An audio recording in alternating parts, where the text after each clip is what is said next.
বান গৰাখহনীয়া ৰাজ্যবাসীক জুৰুৰা কৰি থকাৰ সময়তে এতিয়া গোৱালপাৰা জিলাৰ কৃষ্ণাই চহৰত দেখিবলৈ পোৱা গৈছে গৰাখহনীয়া লৈছে তীব্ৰ ৰূপ আৰু মোৰ সহযোগী পোনে পোনে ইয়াৰে দৃশ্য দেখুৱাবৰ কাৰণে মই অনুৰোধ জনাইছোঁ। এয়া দৃশ্য হৈছে 17 নম্বৰ ৰাষ্ট্ৰীয় ঘাইপথৰ কাষৰে কৃষ্ণাই নৈৰ দৃশ্য আৰু কৃষ্ণাই নৈৰ কাষতে থকা যি ৰামকৃষ্ণ সেৱাশ্ৰম আছিলে, আৱাসিক এলেকা আছে, শনি মন্দিৰ এটা আছে, এখন চিকিৎসালয় আছে, সকলো এতিয়া নৈত যোৱাৰ উপক্ৰম ঘটিছে। ইতিমধ্যে আপোনালোকে দেখিবলৈ পাইছে যে যি পকী বেৰ কেইবা অংশ আচলতে নদীত ইতিমধ্যে যা গৈছে আৰু কিছুদিন পূৰ্বে হোৱা মুখলধাৰ বৰষুণৰ ফলত মেঘালয়ৰ পৰা নামি অহা ঢল পানীয়ে এই তাণ্ডৱ লীলা চলালে কৃষ্ণাই অঞ্চলত আৰু কৃষ্ণাই অঞ্চলত এতিয়া এই খহনীয়াৰ কবলত পৰি আচলতে আতংকিত হৈ পৰিছে ইয়াৰ স্থানীয় ৰাইজসকল, স্থানীয় লোকসকল।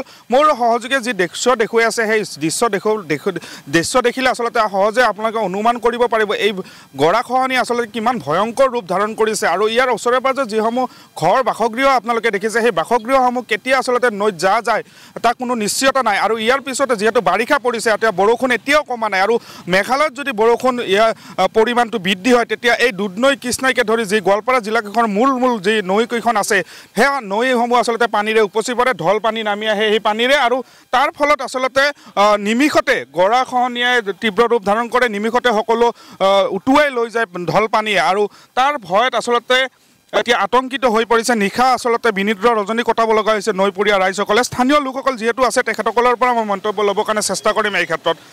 অতি পৰিতাপৰ কথা আৰু আমি জানো দুধনৈ কৃষ্ণাইকে ধৰি জিনাৰীকে ধৰি যিকেইখন নৈ প্ৰধান নৈ আছে মেঘালয় সংযোগী যিকেইখন নৈ পলকতে আচলতে পানী নামি আহে, গৰাখহনীয়া সৃষ্টি কৰে, ঢল পানী সৃষ্টি কৰে আৰু এইসমূহ ঘৰ যেতিয়া দেখিছোঁ ইয়াতে নিশা আচলতে কি ধৰণে কটাব, যিকোনো মুহূৰ্তত ঘৰটো আচলতে নৈত যাব পাৰে। হয়, এইটোতো পৰিস্থিতি আমি জানোৱে, সকলোৱে বুজি পাওক। ইয়াতে এটা কিছু টেকনিকেল পাৰ্ট আছে, মই আপোনালোকক বুজাই দিওঁ এই প্ৰব্লেমটো ক'ৰ পৰা সৃষ্টি হ'ল।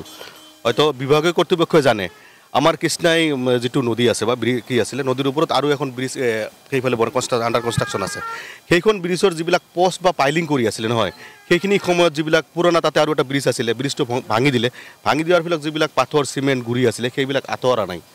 আমি বহুতবাৰ 30/9/2024 তাৰিখে আমি DC ছাৰক বিভাগীয় কৰ্তৃপক্ষক মানে অৱগত কৰাইছিলোঁ। কৰোৱাৰ পিছত সিহঁতে বিভিন্ন ধৰণৰ নেশ্যনেল হাইৱে লেভেলৰ অথৰিটিক মানুহক বা আণ্ডাৰ কনষ্ট্ৰাকশ্যন থকা ডিপাৰ্টমেণ্টক জনাইছিলে, কিন্তু এতিয়ালৈকে কৰা নাই। সেই যিটো পানীৰ সোঁত আমাৰ মেন্দিৰ পৰা আহি আছে সেই পানীৰ সোঁতটো যেতিয়ালৈকে ইয়াৰ পৰা ডাইভাৰ্ট কৰি সেই চাইড আপোনালোকৰ লেফ্ট চাইড আছে, লেফ্ট চাইডৰ পৰা মিডিল লৈ নানে তেতিয়ালৈকে এইটো বস্তু তেনেকুৱা নহয়। ইয়াৰ মাজতে বিভাগীয় কৰ্তৃপক্ষক আমি যেতিয়া জনালোঁ সিহঁতে তেতিয়া কি কৰিলে ছামথিং কিবা অলপ জিঅ' বেগ বা কিবা দি পেলাই কিবা অলপ ৰোধ কৰিবৰ কাৰণে চেষ্টা কৰিছিলে। তাৰপিছত আমাৰ বিশেষকৈ মই ধন্যবাদ দিব খোজোঁ আমাৰ দুধনৈ বিধানসভা সমষ্টিৰ সন্মানীয় বিধায়ক যাদৱ চৰকাৰীক।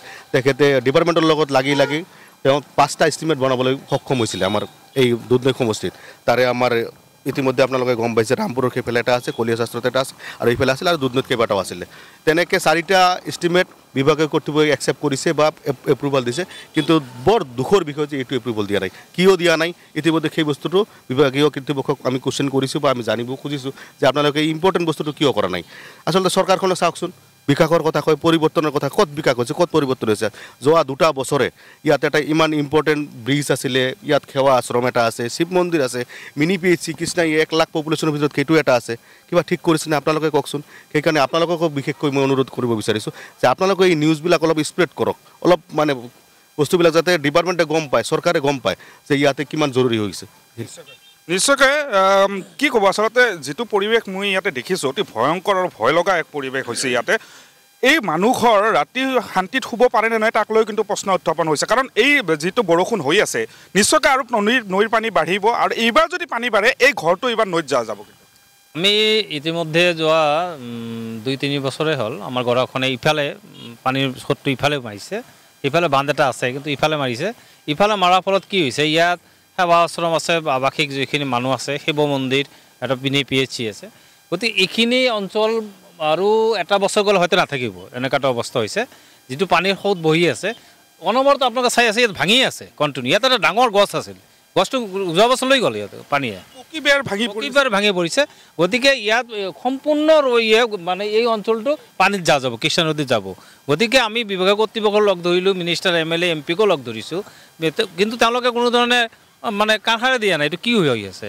গতিকে তেওঁলোকে অনতে বলে কিবা এটা ব্যৱস্থা নলয় এইখিনি অঞ্চল গুচি যাব।